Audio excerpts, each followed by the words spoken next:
अब पर ये सवाल उठता है कि न्यूक्लियर बॉम्ब आखिर कितना खतरनाक होता है और अभी तक का सबसे पावरफुल न्यूक्लियर बॉम्ब किसके पास है। अगर हम सबसे पहले न्यूक्लियर बॉम्ब की बात करें जो हिरोशिमा पर गिराया गया था, तो उसकी पावर थी 15 किलो टन। सिर्फ 10 सेकंड्स में बॉम्ब की रेडिएशन पूरे शहर में फैल गई और जमीन का टेम्परेचर 4000 डिग्री तक पहुंच गया। 80,000 लोग मारे गए। बच जाने वाले लाखों लोग अगले 5 सालों में रेडिएशन की वजह से कैंसर और दूसरी भयानक बीमारियों से मर गए। आज इस न्यूक्लियर बॉम्ब को लो यील्ड कहा जाता है क्योंकि अब इससे कई गुना ज्यादा पावरफुल न्यूक्लियर बॉम्ब्स बन चुके हैं। जैसे 2017 में नॉर्थ कोरिया ने एक न्यूक्लियर बॉम्ब टेस्ट किया जिसकी यील्ड थी 250 किलो टन, मतलब हिरोशिमा पर गिराए गए बॉम्ब से अराउंड 15 टाइम्स ज्यादा पावरफुल। इस बॉम्ब की शिद्दत इतनी ज्यादा थी कि इस सारे रीजन में 6.3 मैग्नीट्यूड का अर्थक्वेक आ गया और इससे करीबन 30 लोग मारे गए। लेकिन ये तो कुछ भी नहीं। अगले नंबर पर आता है American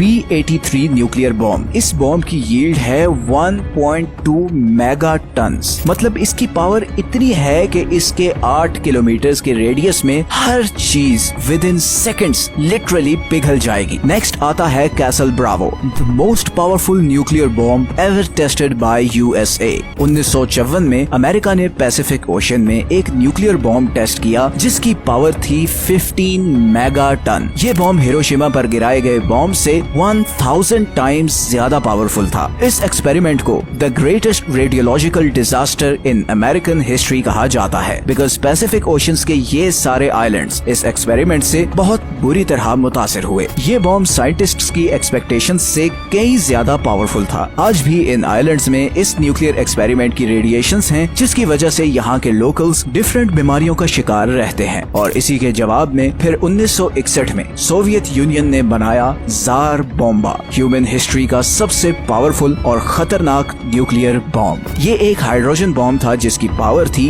50 mega ton. 50 mega ton का मतलब है कि वर्ल्ड वॉर 2 में जितने भी एक्सप्लोसिव्स यूज हुए उन्हें 10 से मल्टीप्लाई करें तो ये सारी पावर सिर्फ एक बॉम्ब में थी। ये हिरोशिमा पर गिराए गए बॉम्ब से 4000 टाइम्स ज्यादा पावरफुल था। ये टेस्ट आर्कटिक ओशन के एक छोटे से आइलैंड पर किया गया था, मगर इसकी पावर इतनी ज्यादा थी कि 600 मील दूर भी इसके शॉक्स एक्सपीरियंस किए गए। इस बॉम्ब के फटने से 64 किलोमीटर ऊंचा मशरूम क्लाउड बन गया। 100 किलोमीटर के रेडियस में हर चीज बिल्कुल फ्लैट हो गई। इसका एक्सप्लोजन इतना पावरफुल था कि इसे ड्रॉप करने वाला जहाज भी रेडिएशन की वजह से गिरते बचा। हालांकि बॉम्ब फटने के वक्त ये जहाज बॉम्ब वाली जगह से ऑलमोस्ट 30 मील दूर था। इसी एक्सपेरिमेंट के बाद अमेरिका और सोवियत यूनियन ने 1963 में limited test ban treaty sign की जिसमें ये एग्री किया गया कि अब किसी भी ओपन एटमॉस्फेयर जैसे कि आइलैंड, जंगल या समंदर में न्यूक्लियर टेस्टिंग नहीं की जाएगी। तो 1960s, 70s और 80s में ये हालात चल रहे थे कि दुनिया पर एक न्यूक्लियर वॉर का खतरा मंडरा रहा था क्योंकि ईस्ट और वेस्ट के बीच टेंशन बहुत हाई थी। ऐसे में सितंबर 1983 में सोवियत यूनियन ने कोरिया का एक पैसेंजर प्लेन गिरा दिया जिसमें करीबन 270 पैसेंजर्स मारे गए। इन मरने वालों में 40 अमेरिकन